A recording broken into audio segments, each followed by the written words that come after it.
This is the Matt Burns Podcast with Davey Deals. Welcome back to the second Matt Burns Podcast. I am your host, HuggyBear Seriously, and today my guest is Davey Deals. Thank you very much for joining us. And before I forget, because this happens to me every time, I'm going to ask you now to like, share, and subscribe. And comment down below if there's a wrestler that you want me to have a chat with. All right? Thank you very much. And my guest here, Davey Deals. Thanks for bringing me here. And really appreciate you taking the time. Now, you have been wrestling for some time. And I imagine you're having a great time with it. When was the first time that you started watching wrestling yourself? So basically, so my father passed away when I was 2, and my mom started dating again, and she ended up marrying probably a few years later. My stepdad at the time was huge into wrestling, so basically from the age of like 3 or 4, so that would have been like 87, 88.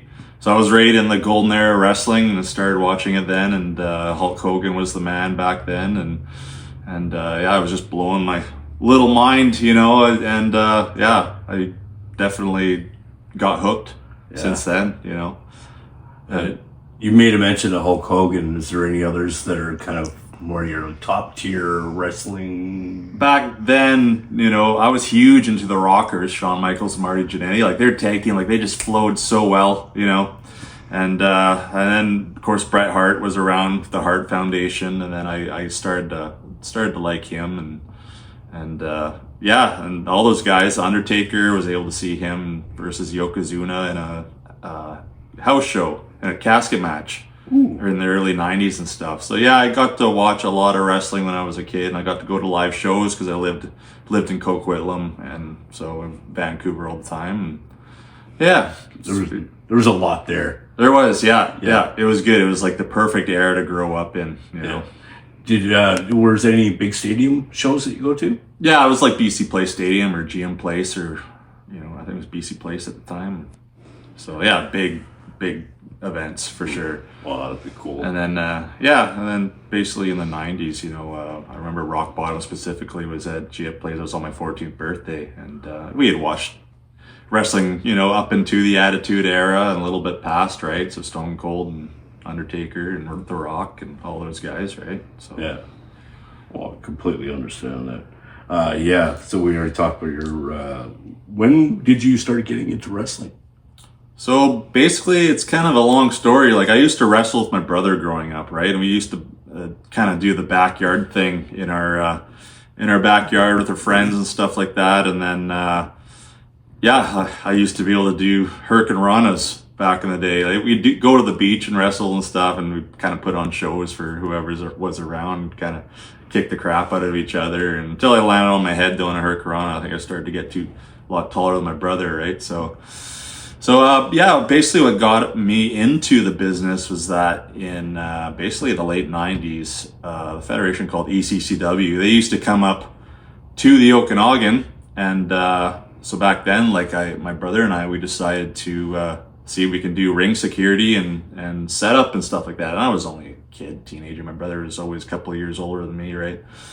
But we started doing security and ring setup and getting to know the guys and all that. And next thing you know, they're doing, Kelowna, Vernon. I think they do Penticton every now and again.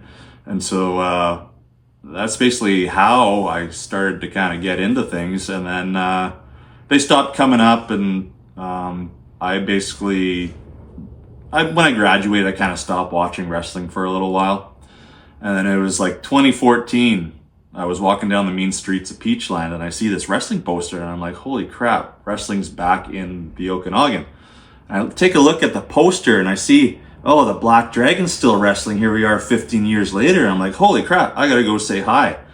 So I ended up saying hi to the Black Dragon. He's been all over. He was in Japan fighting Ultimo Dragon, and he grew up with the Hearts and Lance Storm and Chris Jericho.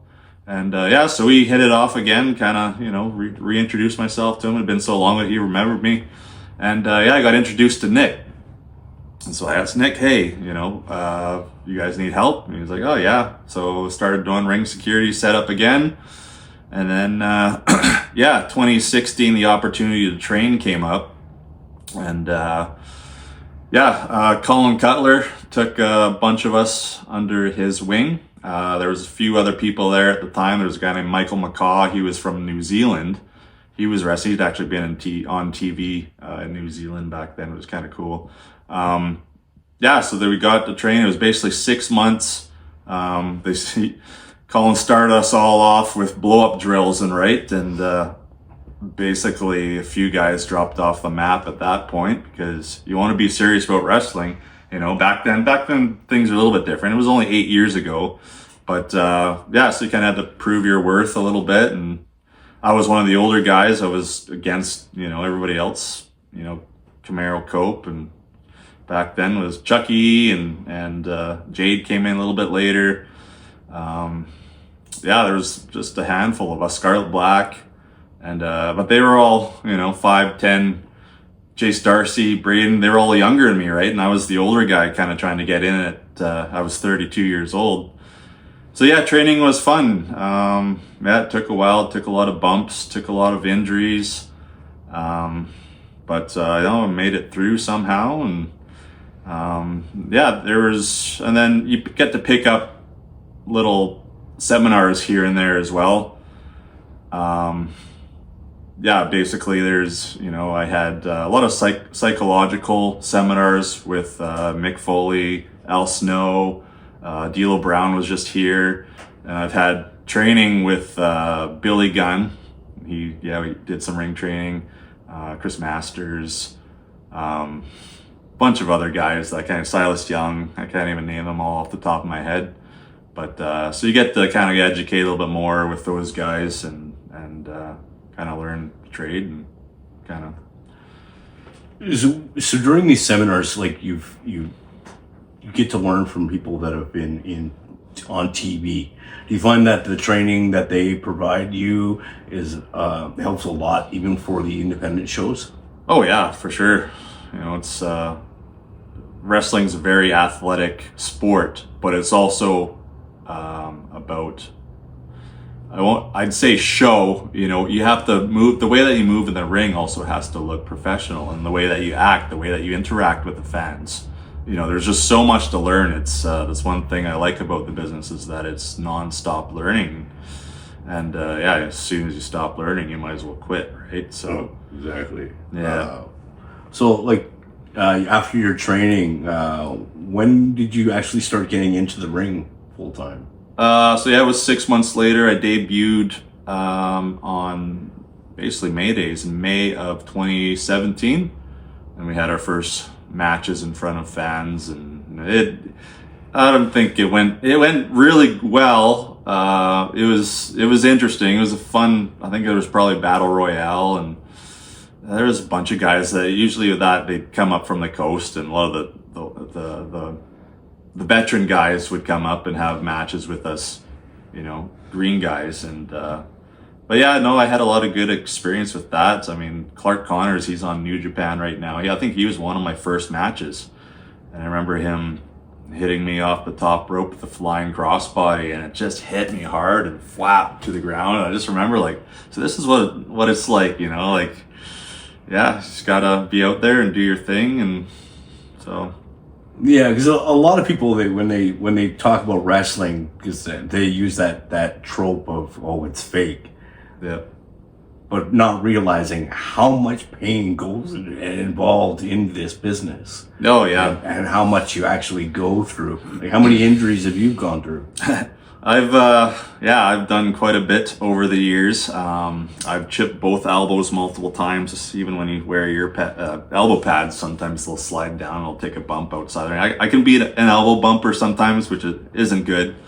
I've cracked ribs a couple times. So the one year, I tore my bicep right off my elbow. So my bicep was up here. Had to have surgery, probably missed. Took me about 6 months to rehab, but I probably missed about 9 months of wrestling right there. So it was my biggest injury. I've had a couple concussions. and just tweaks here and there. Like I took a snap suplex early on in my career, and my ankle hasn't been the same since. And my left knee's kind of, it's good, but I tweaked it once or twice. And so yeah, there's always something like that happens, right? So you just kind of have to go with the flow and work with your injuries. And a year ago, I basically almost dislocated my shoulder. My physio was like, I'm surprised it didn't pop out with the way that your symptoms and all that, right? So yeah, it's definitely a difficult sport for sure. And when people say fake, I don't like it, but at the same time, yeah, it's something that we're athletes, and it's a show, and the injuries are real, and you just kind of have to keep going when the injuries happen. Like when I tore my bicep right off my elbow, that was right at the beginning of the match, and it was a 15-minute hardcore match, and I was still able to pick him up and all that, surprisingly, and get through the match. And then basically near the end of the match, I realized I couldn't pick the table up, and I'm like looking at my elbow. I just thought it was like a strain. I didn't really feel it all that much, and until I looked at it near the end of the match, I'm like, oh no, I knew right away my bicep was up here. And finished the match and straight off to the hospital, and that was that. So a lot of you getting through the match. This is just the adrenaline. Oh yeah, putting on this. I just felt like I just thought it was a strained bicep the whole time, but your adrenaline's going so much, and you don't feel the pain, of what you would normally feel. But the injury itself actually wasn't all that bad. It wasn't very painful, but when I had the surgery, man, the pain from the surgery was like pretty brutal. And it has a lot to do with turning back and forth like this, your supination, pronation. Yeah. And so, yeah, I was pretty buggered there for a while. Like I had to be in a cast for about 2 months every day to try to straighten it back. It's weird having an arm that's stuck like this, and you have to try to straighten it every day until finally you get it straight. And then you start off with 5 pounds, or I started off with 3 pounds trying to rehab it, and took about 6 months total and about a year for the pain to fully go away. But yeah, I'm finally back up to full strength, curling the 45 pound dumbbells. So I'm back up and back at her, So a lot of times, most of the wrestlers have personas that they portray, and right now you're in transition. Yeah. Where do you get your ideas on how you're going to be portrayed in the ring? So the story of the Davey Deals spiritual yoga kind of character, it actually comes from one of my trainers, Michael McCaw. He was like a high-flying hippie, and he was a good guy, right? And so he's like, why don't you be my tag team partner, and why don't we just kind of go with this? And he ended up moving back to New Zealand, and I kind of started to carry on the character, and I'm like, hey, what can I do to get the fans mad at me? How can I act? And that's when the whole yoga mat thing came out, and I'm like, hey, I'm a hippie and I'm doing yoga. And then next thing you know, yeah, the yoga sucks chants are starting, and I'm like, okay, I'm on to something. Nobody else does anything like this, right? So yeah, that's basically how that, and then I kind of developed it into like a spiritual guru kind of character. Like I started off the yoga master, and then into a spiritual kind of enlightened cult-like kind of character. But yeah, and then now I'm just kind of transitioning into more of just a same yoga character, just more of a douchebag, I guess. So yeah, the characters basically are you keep them more because the audience is already reacting to that. Yeah. So why would you change it? Yeah, why would you change it? Yeah, I mean, there's a lot of different characters out there, and I think what I like about my character is that I can do some comedy with it too. Davey Deals can always be in precarious positions, or whatever ends up happening, and it's just part of the show kind of thing, right? So yeah, there's been a lot of shocking things that I've seen over the last little while.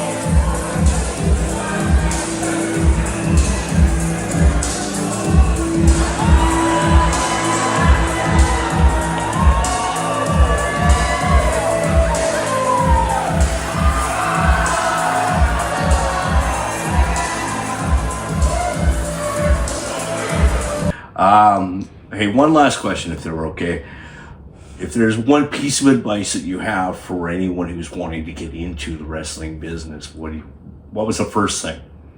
Well, first thing, you got to be in shape. I mean, yeah, like I said at the beginning of training, there was guys that were coming in that weren't in shape, and the gym's the number one thing, you know. Be prepared for injuries, you know. It's a tough grind. You have to stick through all the training and just kind of keep going and work your way through.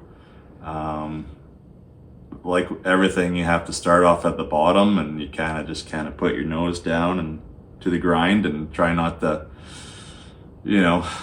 speak too much. You know, you just kind of go through your matches, and people will notice you, right? And yeah, that's basically, as far as advice. I think Mr. Perfect said it best, and I saw Jade say it on another interview, is that basically you have to get in to get out. Because once the adrenaline gets you hooked, you know, you get injured and stuff, and you're just like, okay, how, you know, like, it's a tough business for sure. And there's people that can be difficult, but at the end of the day, it's very worth it. Yeah, so it's just perseverance, really, too. Yeah. Well, I really do appreciate you taking the time, and I'm looking forward to seeing you back in the ring, and I wanted you to kick some ass and have a little bit of fun. For the second time, to like, share, and subscribe, and comment down below. Want to make sure that we get quality content to you. If there's any wrestlers you want me to get a hold of and have a little chat with, please let me know. Thanks again. Bye for now.